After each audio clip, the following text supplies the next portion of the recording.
UFC 155, Dos Santos versus Velasquez 2. Dos. On December 29th, live from Las Vegas. It's the last card of the year for the UFC. It is. There's card number 97 for the year. They just had to squeeze this one in to break. Who knows? There's some decent cards on the preliminary. Cards or fights? Melvin Guillard. Decent fights? Decent fight. Yes. Damn. There's decent fights on the undercard. There's some decent fights on the fights and some decent cards on the cards. There's some decent fights on the undercard. Yes, there the is. Preliminary card. Melvin Guillard will be facing off against Jamie Varner. Todd Duffee will be back in the UFC for some action. The infamous Todd Duffee. Michael Johnson versus Myles Jury. Brad Pickett versus Eddie Wineland. And that's Wineland, not Wineland? Wineland. Isn't Cody McKenzie the crazy motherfucker with the wild mustache? Isn't he real skinny and tall? I think you're right. Yeah. I think that you're right. dude's Yeah. fucking crazy. He's going to be fighting Leonard Garcia. That's not Uncle Creepy, is it?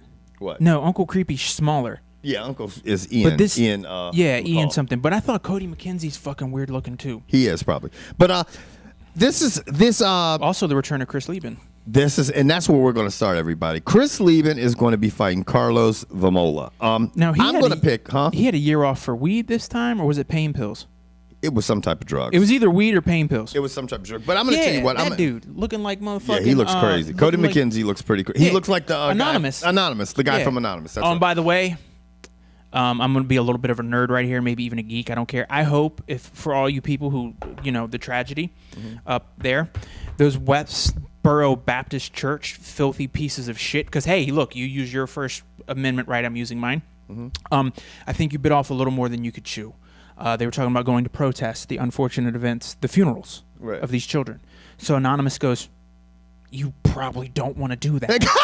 I love those guys because they hacked the crazy bitch, like the main woman, like either the wife or hacked her Twitter account, took it over, posted members' information, credit cards, social security numbers all over the web, and they're like, we're just getting started. You should probably not go. Wow. So hats off to all of you. I hope you fucking continue doing what you're doing because fuck those people. You guys put it down the right way. Westboro Baptist Church have no place on earth. I do love how they get down. I will say that. And if anyone has a chance, sign the petition that makes them a hate group. Yeah. So we no longer have to deal with that shit because what they're doing is disgusting. Yeah, it's fucked up. Anyway, back to UFC 155. Chris Leben is going to be fighting Carlos Vamola. Okay, it's going to be Chris Leben's return back to the UFC, a year off for a suspension.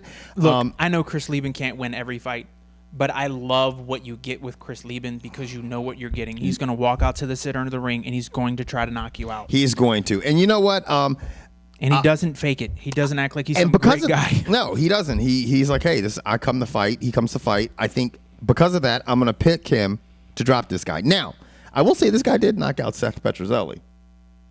Are you impressed with that? Remember Seth Petrozelli, the guy who fucking tapped Kimbo Slice on the chin? Kimbo. Anyway, but this guy he is fighting is known for his wrestling. So he better have his A game because if the guy takes him down, he might can control him and get a submission. Now, Alan Belcher is going to be squaring off against Yushin Okami. And Okami's already beat him once. He's already beat him But once. I'm putting my money on Belcher to get this totally redeem himself. Belcher is coming off of 4 straight wins, so maybe he's got a game plan to beat Yushin Okami. But who you going to go with? I just said that. Yushin Okami again? Belcher. You going with Belcher? I just belched. I didn't notice that. Yeah. That shit went right over my head. Okay. I'm going with Okami. Now, this is what I really want to talk about. And then, of course, I want to talk about the main fucking event. But Tim Boetsch versus Constantinos Philippou. Now, originally, it was supposed to be Boetsch versus Weidman. Okay? And Weidman, who has had a stretch of good luck in the ring, but a stretch of bad luck outside of the ring. If you guys aren't aware, he lost his home in Hurricane City. Just went past us. He lost his home, which is not a laughing matter, but George and I laugh about all the bullshit. In Hurricane Sandy. So he had to go out to Arizona to train, and during the course of going back and forth, he fucked his shoulder up. Which sucks because he was on a fucking roll. He really was on a roll. He fucking dropped fucking Munoz like like a bad habit or an ugly girlfriend. Was that his last fight? Was that the last time we saw him in the ring? I think it might have been. That seems like a long time ago. And so he had beat Damian Maia. So it would have been good to see these two fight. If you guys remember, Boetsch beat Hector Lombard? Hector Lombard. By split. So Boetsch is starting to make a name for himself ever since cutting down to 185. He is 205. He is undefeated at 185. this is what I'm going to say. This guy, Constantinos Philippou, he's lost one out of his last like 12 or 13 fights. So why is Sonnen not fighting any of these That's exactly what I was going to say.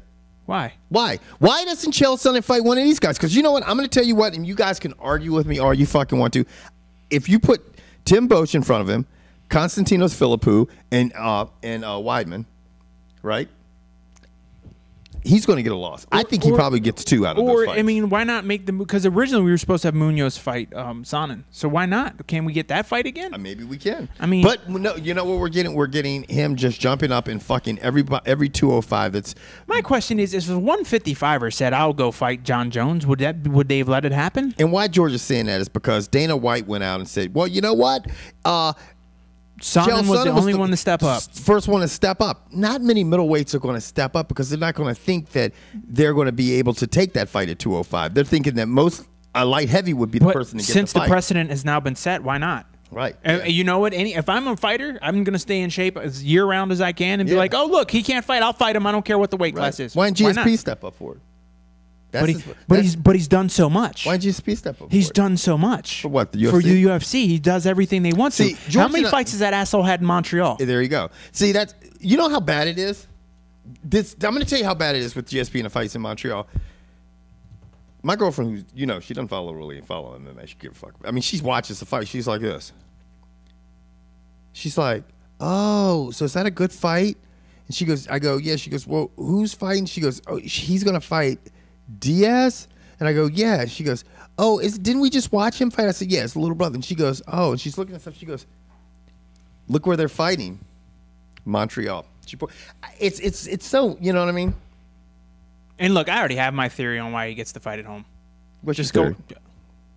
Go ahead, man. What's your theory, man? Why don't you tell everybody? We're just bashing the fuck out of it. Because you know what, man? It's a lot of politics in the sports lately. It's bad. And it's getting bad. And you know what? It all falls back on drug testing. We've been over it 100 times. Mm-hmm. Canada's drug testing laws are much more lax than ours. And that is my opinion as to why GSP gets the fight in Canada. That's it. I'm leaving it at that. I'm not implying anything. You guys can run with it. Just like my comment the other day about being in a certain camp. You guys filled in the blank. I didn't. Right. Now, was my mind there? Yes. Yeah. But your mind was there, too, because you wrote it down. Yeah. There you go.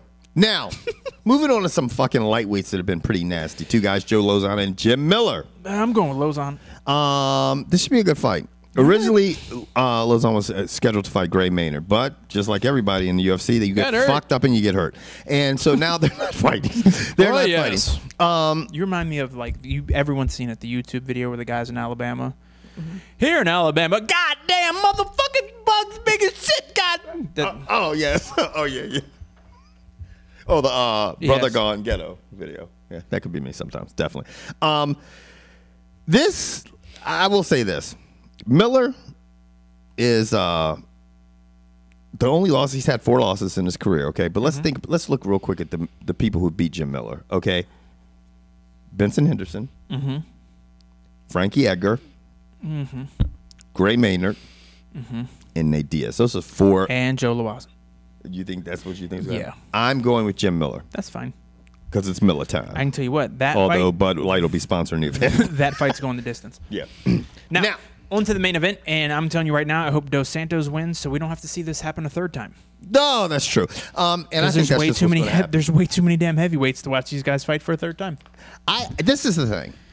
You could go on and on about this fight, but I'm going to tell you what. Junior Dos Santos won easily the first time. Yes. And you could say Cain Velasquez was hurt his knee and all that bullshit, whatever. Junior Dos Santos not only is such a skilled heavyweight, but he is so methodical and he's such a smart fighter. Yes. He's a much bigger man when I mean in stature than Cain Velasquez. His head looks huge. He can keep that distance and his hands have got so good. Yes. Velasquez is going to have to get an inside. And for him to get an inside, he is going to eat some fucking serious punches. That got him in trouble where the fight will end. Huh? Yeah. Yeah. So I'm going to go with Junior Dos Santos. See. FTW, motherfuckers. For the win. Come on, George. You're slipping, man. What the fuck is wrong with my fucking co-host, Bedford? I've never heard FTW before. Oh, my. You've never heard FTW? Guys, seriously? Fuck the whitey? No, fuck the white. I've heard that How many before. people, just right now on the comment board? Well, yeah, now that they've watched it, how many? No, we're going to see the response because this is what I love about our fucking fans. What, they're honest? Yeah, they're No, they're not. brutally Wait honest. till you You know see what the shit about DS. Please and GSP. comment on how there won't be George- an honest comment about either one of those. I know, they'll just be bashes. Guys, please make a comment in the comment board about George not knowing what FTW means. Fuck the world. That's some Tupac shit. Yeah, that is some Tupac shit, yeah. Machiavelli, son. You appreciate it. Anyway, tell We're out of this motherfucker, man. us what you think about UFC 155. Deuces.